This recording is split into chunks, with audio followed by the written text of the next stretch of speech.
This movie, Clueless, was much more of my fantasy of what I sort of would have liked everything to be like.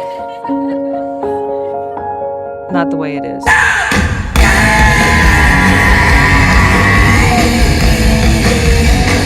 Are you up on the latest hot trend in music? Are you into the grunge?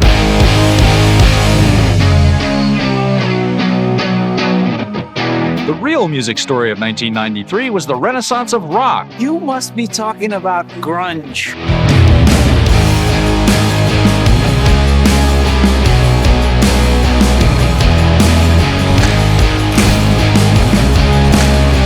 The music put out by a group of Seattle bands that would forever change the face of commercial music.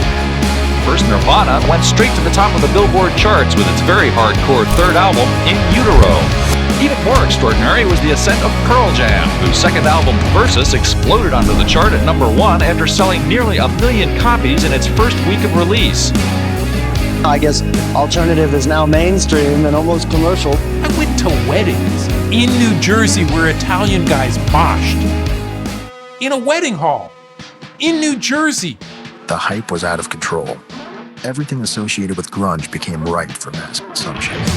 Being fashionable used to mean looking good. Well, thanks to a fad that started in the Pacific Northwest, high fashion now means, well, you decide. Grunge is the fashion trend launched by the hard-driving guitar music known as the Seattle Sound. In the early 90s, fashion was heavily influenced by Nirvana. Everybody was wearing really baggy clothes, boots, jeans, big checkered shirts. That was what was happening. I remember seeing like some catalog and it was like the grunge look. Like, check this out, this is insane. So the flannel shirt deal, is that a nod to the crispy Seattle weather, or are you just trying to stay warm in front of the refrigerator? Hi, I'm Mona May, and I'm the costume designer for Clueless. This is the new movie about fashion. At the time, it was a very grunge-oriented fashion. We didn't want to recreate it. We wanted to really bring something fresh and new. Really bring the schoolgirl, the femininity of girls, the prettiness of color to the screen. We all worked very hard on the clothes. It's not really what kids were wearing, it's more hyper. To use the absolute reality wouldn't have been as colorful, it wouldn't have been as specific, it wouldn't have been as interesting. It's more of a made-up fantasy world. Have you discovered yet your own niche, your own special predilection in comedy or otherwise in movie making? No, the one thing I do like to avoid is depressing movies. Don't we all? Reality is one thing, but I don't like to think about that. It confused you. Yeah, I don't know how people could be positive. Really? Really. I don't know what that is that makes people think that everything will go their way or that things will work out right. So you wanted to make this kind of a project. That's another thing where your sort of handicaps in life are what you sort of work out with in what you're doing. Happy people, what's the deal with that? And so, because those kind of people mystify you, you said. Totally. Yeah.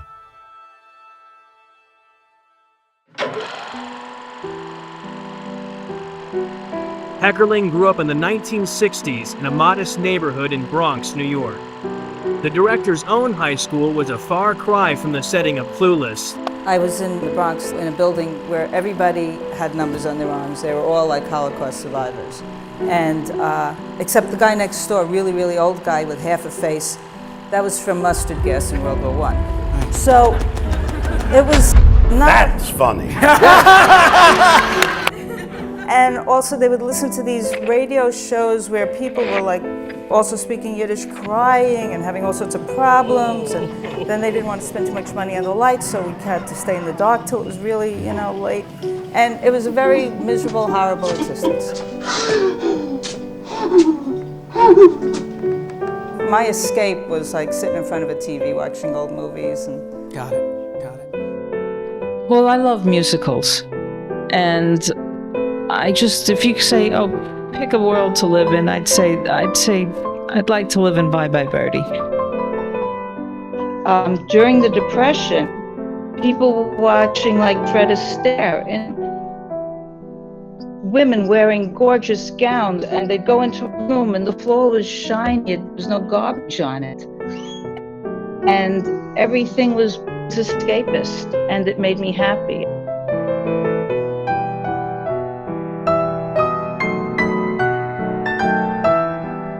They forced me to do a sequel to Look Who's Talking, and I didn't want to, and I was miserable. And when that was over, it was like, well, what makes me happy? What do I like? And I go, I like living in Amy Land, where everybody is equal and they have nice clothes. I wanted to create the world I wanted to live in.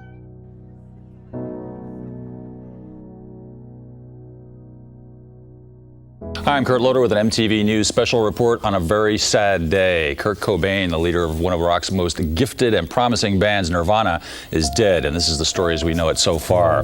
Cobain's body was found in a house in Seattle on Friday morning. Police found what is said to be a suicide note at the scene, but have not yet divulged its contents.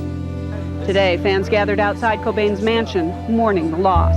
I never thought meet a lot in of a million years that something like this could happen. They're from this area, they're gonna. This is insane. I wanted to cry, and then I got really mad. I mean, for some people like me, it's gonna suck. The kids that are calling,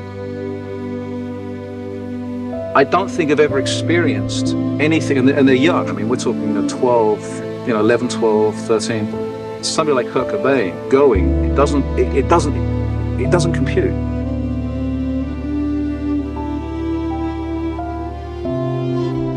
I think he was the closest that his generation came to a John Lennon, in that, he was writing very much from the heart, very directly, and he didn't play according to the rules.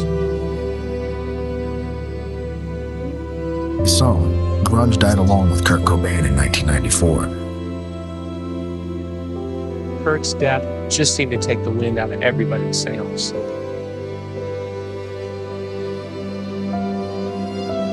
It's a tragedy. And that is a tragedy, but you gotta move on. Life goes on.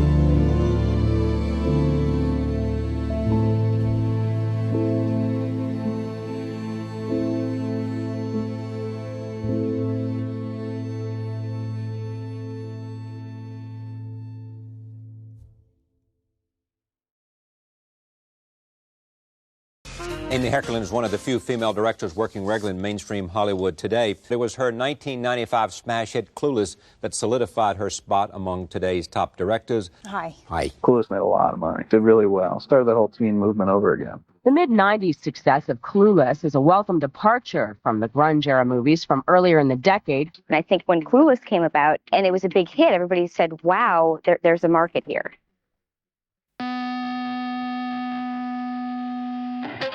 Amy Heckerling sort of tapped into what our culture was going to look like before it started looking that way.